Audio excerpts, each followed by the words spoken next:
Wow, what a great start to the new year. I just wanted to take today and recap a little bit what we've heard so far on these Success Series interviews. If you've not signed up for this series, please do so at optimizesuccesscoaching.com. We're sending out replays and recaps of each day, and you won't want to miss that. But first of all, let's talk about goals for 2020. You're 5 days into it. I hope the energy is still strong. I love the fresh start, the hopes, the dreams, believing we can do this. And I believe we can. And that's why I wanted to have this series start out beginning of the year so you could hear from amazing people and how they've achieved it. And I think you'll agree, not one of them said it was easy. It's always a challenge. But sometime during the year, we start to fade out, right? We're 5 days into it right now. We're probably still pretty strong. There's going to come a point in this year where you start to fade out. And what happens is you just start doubting yourself. The thoughts creep in your mind and you believe you can't. And I believe you can. Don't let it fade. Implement this year. Make it your year. So far, every single one of the women we've interviewed, they had to believe. They had some things come up. They had some obstacles they had to overcome, but they never stopped believing. So this is your year to believe. Susan Hyatt. We started January 1st with Susan Hyatt. She shared with us that she was a real estate agent, and she was a good real estate agent in Indiana, but she felt she needed to do more. Or she felt, I wouldn't even say more, she needed to do something different. She gave herself 90 days, 90 days to transition over to what she believed she could do. She's filming a documentary on stopping the diet culture. She's made a movement. She's helping women across the country realize how important it is to bring pleasure in our life. How many of you, and I am one for sure, that have felt like I'll wear the cute clothes when I start losing the weight or once I've lost the weight. I'll go out and buy new clothes when I lose the weight. I'll treat myself to pleasurable things once I lose the weight. I'll treat myself to a spa day. I'll treat myself going out with friends, becoming more social. It's just a weird mindset that I feel like so many of us have where we think once we lose the weight, we're just going to become this new person. In fact, it was kind of funny. I was with my daughter and her friend recently. We were talking about when we pack. We pack to go on vacation. And I shared with them that I don't know why I do this, but every time I pack to go on vacation, I think I'm going to become this person I'm not. Like all of a sudden, I'm going to become this workout queen, and I'm going to take all my exercise equipment and clothes and shoes because I'm going to get up every single morning and work out when I haven't really been doing that at home. And I think we do that with diet. We just think we're going to become this whole different person that we want to be, but we have to lose weight first. So we punish ourselves. We actually punish ourselves until we lose that weight. So I agree with Susan. Wear the cute clothes now. Do the pleasurable things now. Go out with friends. Socialize. Once you start behaving in this manner and really start loving yourself and not punishing yourself for not being the weight you think you should be, certain things begin to occur. All of a sudden, you want to start taking better care of yourself. You start looking at food as fuel. You want to start moving your body more. I was talking to a student recently, and we were kind of sharing some of these same thoughts. And I just said to her, you know what? Go out and buy some new clothes. Wear the cutest clothes you got. The weight will come off. You'll get to your natural weight, but stop punishing yourself while you get there. In fact, what I would just love this if you would send me a picture of you in a really cute outfit or you out with friends, you just enjoying yourself. I would love to see that. My email is Cyndi@optimizesuccesscoaching.com, and I would love that. I would love for you to share that. Because I'm focusing on that, and I would love for you to as well. So Susan Hyatt, I love that she's creating this movement. Miranda Fry. Oh my gosh, I've just loved Miranda Fry jewelry for years. And I found it so interesting that she saw a woman wearing a sideways cross necklace loved it, inspired her to start creating jewelry. And what was interesting about Miranda is she didn't believe in herself at first. Her husband believed in her first. And so I think it's wonderful if you can have those people around you that can support you and lift you up. But if you don't, you got to believe in yourself, because there's going to be times when people aren't believing in you and you're going to have to believe. Something I hear quite often through coaching is it's hard to get the clarity, that clear vision of exactly what you want. And it may take a while, but just start taking steps in the direction you know you want to go. Don't just halt and wait while you're trying to figure out the clear vision. Just start taking steps. One thing I thought was pretty interesting too, with all the women this week, and plus everyone I've interviewed, almost everyone I interviewed through this, shared with me that they had to have quiet time. They had to have creation time, time to think it through. And I don't know if you guys do this, but you should be putting that time in your calendar. When is that? Is that Tuesday afternoon at 3 o'clock? Is that Saturday morning at 9 a.m.? But we all have to have that time to think. But then something else I found kind of interesting too is a lot of people shared with me that answers and clarity came while they were moving. So they want that time to think, but the answers came through movement, through workouts, through a walk, through just taking the steps towards their goal. So begin today. Begin today behaving in a manner of the person you want to be. I would encourage you just to take a minute and think of someone who's doing what you want to do, who's maybe the person you would like to become in a certain way, and start behaving in that manner. You always hear like, oh, fake it till you make it. And I've heard so many people say, I love that. And then I hear other people say, I hate that. It's fake. But I think it has a deeper meaning. I think it means behave in the manner of the person you want to become. Just start doing it today. Don't wait. Michelle Franco, she was really open with us that it took her a long time to gain clarity. And I think the most powerful message she shared is the message is bigger than the talk. So she's a coach on public speaking. She helps a lot of people prepare for TED Talks and different things, and she's wonderful at that. But what she shared is that if that message that you want to get out and share with others is big enough, you become a really good public speaker. And then it's not about how you look, how you sounded, what your voice, how many ums did you say. It's more about that message. And that really resonated with me. How many times have you been talking with somebody and in a conversation and they're sharing a story and you just can't wait to share your story that you know relates to their story, right? We've all had that. We've all had that. And I don't know why this is just popping in my head right now, but when I'm talking with somebody and they have a family member who's maybe had a heart attack or had some kind of illness that they're trying to get through, I love to share the story about my dad. So about 15 years ago, it was the week before Christmas, my dad had a massive heart attack. And we were all called to the hospital.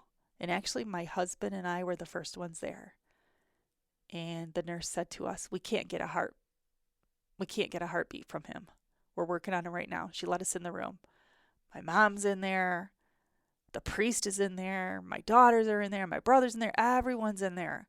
We're all crying and praying, and they're using the paddles, and they're just trying to get a heartbeat from my dad. And the physician is like, it's been 17 minutes. It's been 20 minutes. It's been 23 minutes.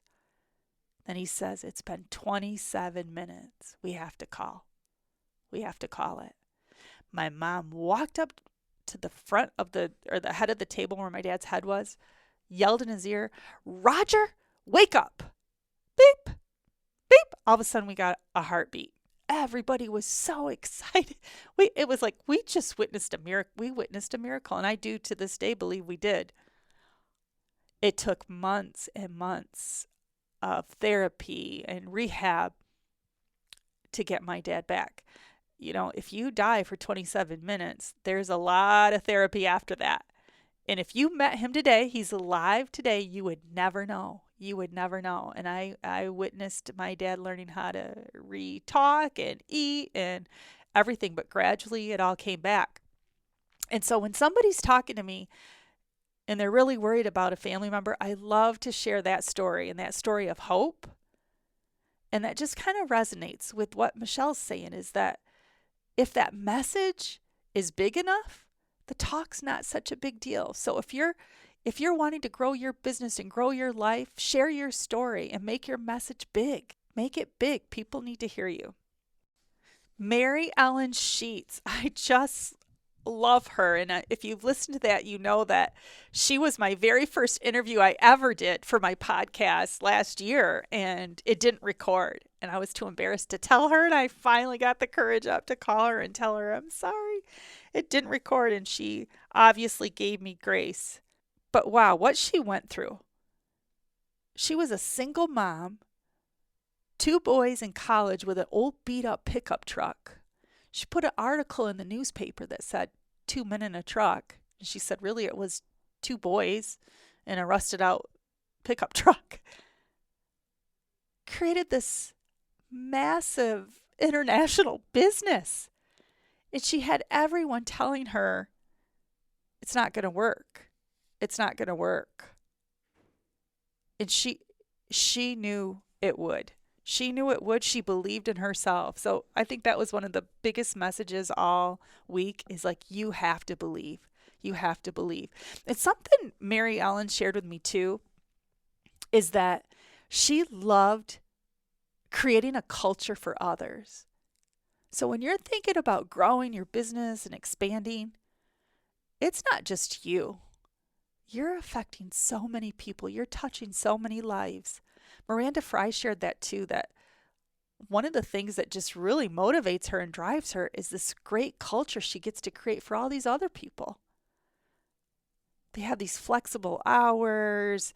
She said her favorite thing is when she can hear them laughing and having a great time. And she knows other companies frown upon that. They want them working, not goofing around or whatever, but that's what she loves the most, is when she knows that they're happy. So I had so many takeaways from the interviews this week, and I just wanted to take a day and share some of those. And so I'll just kind of recap. Love yourself. Don't punish yourself. Don't punish yourself until you get to the weight you want. We had this friend of the family, Aunt Nell was her name, and she lived to be 100 years old. And do you know, like, she was 98, 99 years old, and she would still tell my mom and me how much she wanted to lose weight. Like, oh my gosh, does it ever end? Have it end. Start today. Love yourself. Wear the cute clothes. Go out and buy cute outfits. Go out with your friends. Enjoy yourself. Love that body. It's doing so many wonderful things for you. 2, listen to your ideas and act upon them. How many times have we had an idea and we think, that's not going to work? We just dismiss it before we even give it a shot. Act on your ideas. Believe in yourself. Believe in yourself and listen to the encouragement around you. Miranda Fry's husband believed before she did. Other people had the naysayers. They had to tune them out. So listen to the encouragement and tune out the naysayers. Make your message bigger than your talk. I just love that. I love that. Create a movement. There's a gentleman I work closely with, and he's working on creating his movement, and I'm right behind him. There's just so many people that need to hear what you have to share. The world needs to hear you. Don't let fear stop you. Don't let fear stop you. That was a big takeaway this week. Building your business is helping to create opportunities for everyone around you. Think big and show up big every day. Every day, that consistency. Think big. I loved when Ginger Z shared that when she, pulled up to ABC in New York City, and she's like, I've made it. And that was really just the beginning. That was just the beginning. Then she started writing books as an author. So think big and show up big every single day. Next week, I'm so excited. We got a great lineup. My daughter, Alexandria Garza, she's a social media influencer with almost 1 million followers, and she has multiple other businesses. She's going to share some of her secrets. Tina Black, she owns several Paul Mitchell salons and schools. She is just a light. She's made her business her ministry. You're going to love her. Do you know, I met her in Starbucks. She and I were in line at Starbucks, and full disclosure here, I had just had a hysterectomy, and she and I just started talking about that, and I wasn't feeling the best that day. And we were at a conference in Florida, and she looked down and she saw this big tote bag I was carrying, and she's like, "You can't lift that kind of weight. You just had surgery 2 weeks ago." Carried my bag to the room for me, and we talked all the way because it was kind of a hike from the coffee shop to the room where the conference was. And she has been my friend ever since. I love her. I cried during our podcast together. You're going to love that one. Bill Cosgrove, he's the CEO of Union Home Mortgage, which closed $4 billion this year, just under $4 billion. He has an amazing story. So many people always say to me, "What do you do? What do you do?" Well, I am vice president of national retail at Union Home Mortgage. I work for Bill Cosgrove. I love him. He's changed my life. About 1.5 years ago, I told him about Optimized Success and what I wanted to start doing outside of our industry. And he's been my biggest supporter of that. And I just admire him and everything he stands for. And you're going to love his insight. He was a high school grad from Bedford, Ohio. And he's probably one of the most down to earth CEOs of billion-dollar companies I've ever met. You're going to love his insight. Melinda, the beauty broker, you want to follow her on Instagram. She's so interesting. If someone wants to have plastic surgery, they contact Melinda and she finds out the best surgeon for the job. Now, that's kind of taboo, right? No one likes to talk about plastic surgery. No one wants to admit to it. And here she's created this whole business with it. And I just love her for looking out for people, for what they want to do, and doing all the research. She has years and years of experience, and I just loved hearing her business side of things. You'll want to hear that interview. And then 2 more. Beth Graves this week. Beth Holden Graves. I met her online. So I always talk about adding to your sphere, and I truly believe that. And she and I were in kind of the same community groups in Facebook. And so we started messaging each other back and forth, and come to find out, I live in the same neighborhood as her parents, multiple states away. And I'm like, "I got to hear your story. Tell me your story." And it's fascinating. I don't want to give it away, but this woman wanted to earn $1 million in 1 year. She Googled the fastest way to do it, and she did it. So you're going to want to hear her story. And then we end it with Ginger Z, chief meteorologist of ABC News, Good Morning America. And she just gives us some great insight into how her passion led her to where she is today. So it's just a wonderful lineup. Subscribe if you haven't. I'd love to hear your questions, comments, feedback. Email me at Cyndi@OptimizedSuccessCoaching.com. Happy New Year. I hope you're enjoying this. Look forward to catching up next week.